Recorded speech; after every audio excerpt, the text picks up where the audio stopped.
Thanks for staying with us, everybody. First up, staff of the Volta River Authority Northern Electricity Distribution Company, VRA and NEDCo, have strongly kicked against proposals by government to merge NEDCo and ECG, stating it will not inure to the benefit of customers and staff. At a meeting in WA, representative of the senior staff of VRA and NEDCo in the Upper West area, Wonderland Komlache, noted that the proposed measure will increase the cost of electricity in the country and called on the government to rescind its decision. Joining us is Upper West Regional Correspondent Rafiq Salam has more.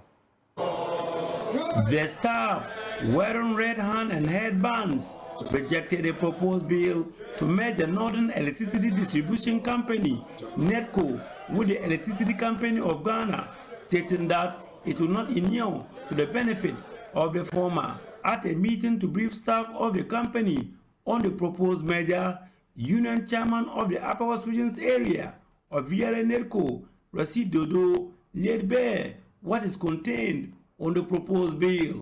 New company coming to force.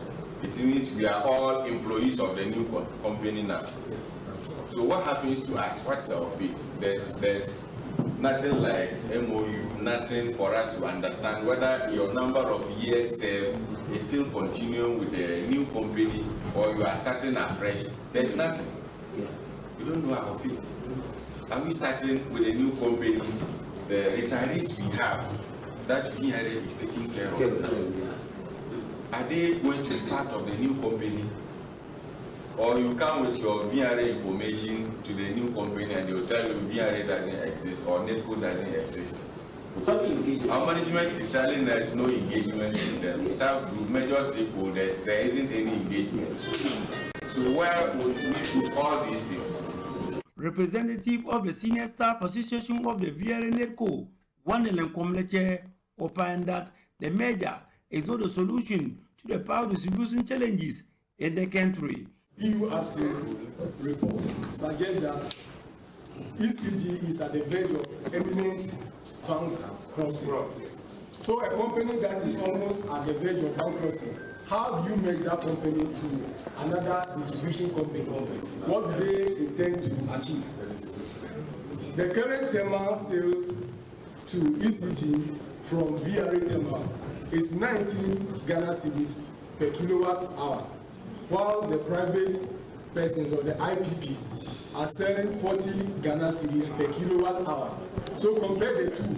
And if they are telling us that they want to privatize it so that it will be more affordable, 19 Ghana cedis per kilowatt hour and 40 Ghana cedis per kilowatt hour, which one is more affordable? How does merging ECG and NEDCo reduce high distribution losses? How does merging ECG and NEDCo resolve power or poor revenue collections? Absolutely, it's no. We are not going to agree to that. It will only worsen the plight of Ghanaians because we have to embrace ourselves to pay more for electricity, which we cannot afford. Workers of VRA and NEDCo in the Upper West region are strongly kicking against the proposed merger between the NEDCo and the ECG. According to them, the proposed merger will not be of benefit to the customer and the workers of the company. I'm telling you, to merge a that one, it won't happen. It will never happen today, it won't happen tomorrow. We'll fight it. Once they privatize the thermal, the cost will rather increase, and that is going to put more burden on Ghanaians. So we want to protect the interests of Ghanaians because the cost of electricity will be very high if they are to give it to private sector. Important for doing this. Rafiq Salam. Now, more than $4 billion of revenue earned by mining firms for last year was returned to the country through the Bank of Ghana. This represents over 70% of the total revenue earned by the mining firms in 2023. The mining companies are therefore challenging claims of not complying with the country's laws on retaining some of their profits in Ghana. Suleiman Kone is Chief Executive of the Ghana Chamber of Mines and has been speaking on PM Express Business Edition. What I'm saying is this, in the space of reasons, in the last few years, championed by the Vice President, we've had a collaboration with the Bank of Ghana where we sell part of our gold to the Bank of Ghana as part of our reserves. Because you are being compelled to do that? No, That's a question. No, there's no legislation. There's no compulsion. No way. The mining firms would have done this of offering their gold to the Bank of Ghana. Not true. Because you see, mining companies invariably bring part of their gold into the country every year. Is that why? Happening? Well, let me explain to you. Okay. Because through the sale of their forex into Ghana cities to run the operations, what happens is that the gold is sold offshore. They bring the forex back into the country and they use that to run the operations. When the EMT, headed by the Vice President, called us and he said, look, Mr. Corney, Chamber of Mines, this is what we want to do. I said, look, no brainer. Because effectively we bring the dollars back into the country. So if you want to buy gold from us and pay us in Ghana cedis, it's a zero-sum game. What component of your FX or reserves that you bring? Because they get the argument in the past and again, whether it's based on uninformed argument about the fact that everything stays outside, in percentage-wise, how much is brought back into the country? Because there are some who are questioning that the mining firms don't do that, and that is why our city is struggling. George, let me ask a question. I'll answer that, but let me ask a counter question. So you have a mine like a Goldfields or a Newman, and they support their production with purchases. They have to purchase labor services. They have to purchase power, diesel, energy, principally various inputs which go into the mining industry. How do they pay for this if they don't bring the money back? Obviously, they have other reserves here based on other from jobs. Where? From where? From where? Returns from the gold as well. George, let's be serious here. So on the average, we are talking between 70 and 75% of their revenue comes back to the country every year. That is in FX. Yes. And it comes back in. It comes back in the Bank country. of Ghana data will confirm. Of course they do confirm. They confirm that. They confirm that. In fact, there are some vendors who are allowed to collect their receivables or their payments from the mining industry in USD with the approval of the Bank of Ghana. Wow. All right, we'll still stay with the mining sector because small-scale gold miners are still using mercury for extraction despite its toxic effects. Prolonged exposure to mercury can lead to severe health issues, including neurological damage, kidney failure, and even death. Experts warn that miners, as well as nearby communities, are at the risk of mercury contamination of soil, water, and air. To mitigate these health and environmental risks, experts advocate the adoption of mercury-free technologies to ensure safer mining practices. Mahmoud Mohammed Nuruddin has more in this report. An alarming 90% of small-scale gold miners, both lances and unlances, rely heavily on mercury for gold extraction despite the risk. This widespread use occurs in precarious and environmentally damaging conditions, exacerbating the harm. The persistence of mercury use stems from its affordability and ease of access, making it a tempting choice for miners who often prioritize short-term gains over long-term health and environmental consequences. As a result, mercury contamination threatens not only miners' health but also nearby ecosystems, water sources, and communities. Dr. Ishmael Kwenu is a researcher at the University of Mines and Technology. The challenge has been technology, availability of alternatives that could help them achieve the expected recovery and expected production. And the cost of this equipment has always been a challenge.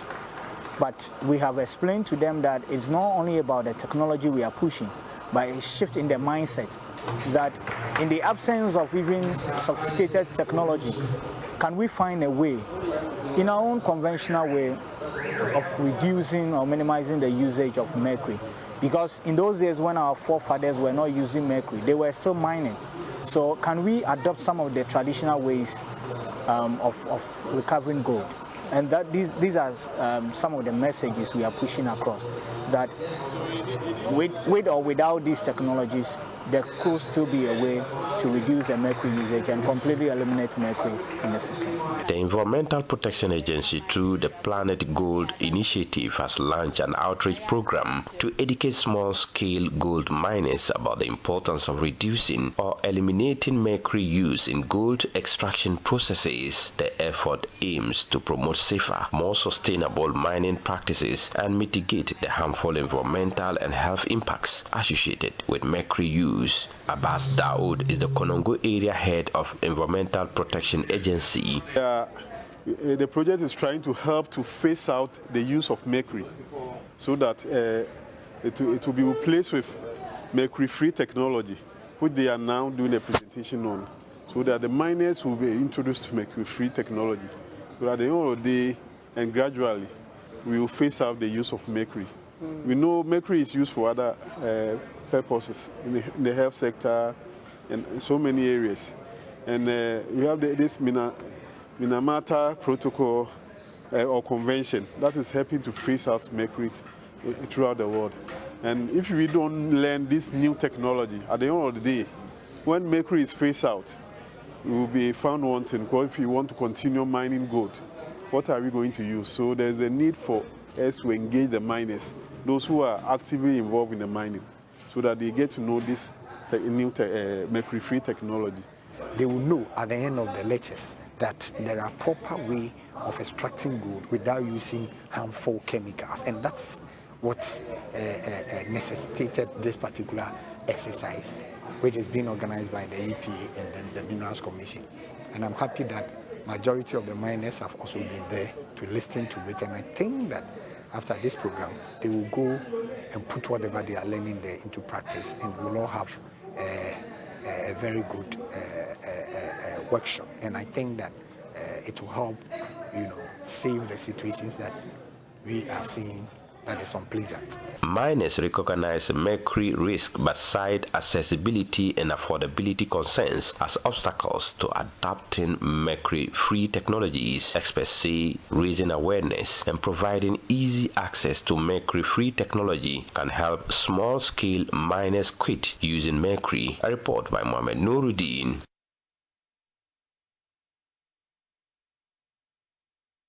Now, the Ghana Free Zones Authority has justified tax waivers given to free zones companies.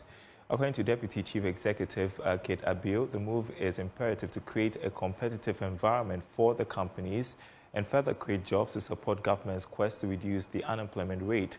She spoke to Joy Business at the Economic Zones Chamber Policy Roundtable. Our flagship project, which is the Tema Export Processing Zone, for instance, has dedicated power. We have water storage facilities that we are currently upgrading with support from GIZ and IFE. These are some of the things that we do to ensure that manufacturers become competitive.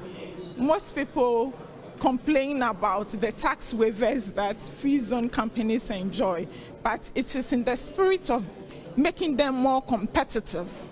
When government gives you a tax holiday of 10 years, the expectation is that taxes that these manufacturing operators, businesses would have paid to government would go into upgrading their operations, coming up with more innovative means of manufacturing, and therefore making them competitive globally, because Ghana is competing with the rest of the world. So if the cost of production is high, it would be a slack in the process of making them competitive. They also bring in their input for production duty-free. And all these interventions, policy interventions, are to make the companies competitive for the global market. Companies that we license by law have to export 70% of what they annually produce, and that is no joke. Now, Executive Director of the Social Enterprise Ghana, Edwin Zukujo, is asking the government and financial institutions to invest in social entrepreneurs. This, he says, will help deal with some of the economic challenges the country is currently faced with. Speaking to Joy Business at the Social Enterprise Ghana Policy Dialogue and Forum, he urged the Trade and Industry Ministry to aid in the procurement processes of social enterprises. Last research we did on the state of social enterprises in Ghana speaks to the number 300,000 as the number of social enterprises that we have across the country. These are organizations that employ business strategies to address social, environmental, and economic issues, both for impact and for profit. And over the period, we've been engaging the Ministry of Trade and Industry to look at adopting a policy that supports and drives investment to the social enterprises that we have across the country. As part of our policy requirement, we are encouraging government to provide a quota for the procurement of social goods, wherein government, being a major procurement agency, procures a lot of products and services. Is it feasible that government makes provisions, say 20%, 10% quota, that the many social enterprises that we have across the country can support and supply products and services to government? These, among other things, is what we are asking government to do. All right, you're watching The Marketplace. We're taking a short break. We'll be right back. All right, and that's The Marketplace. There is more news on our website, myjoyonline.com/business. The day's latest stories over there, including if not for mining, CD could be $25 CDs to $1. Suleiman Ikone on saving the local currency. Also, policy rate to go down between 1% and 1.5%. That's according to a report. myjoyonline.com/business. My name is Darryl Kwao. Thanks for watching. We'll be back on Monday. Goodbye.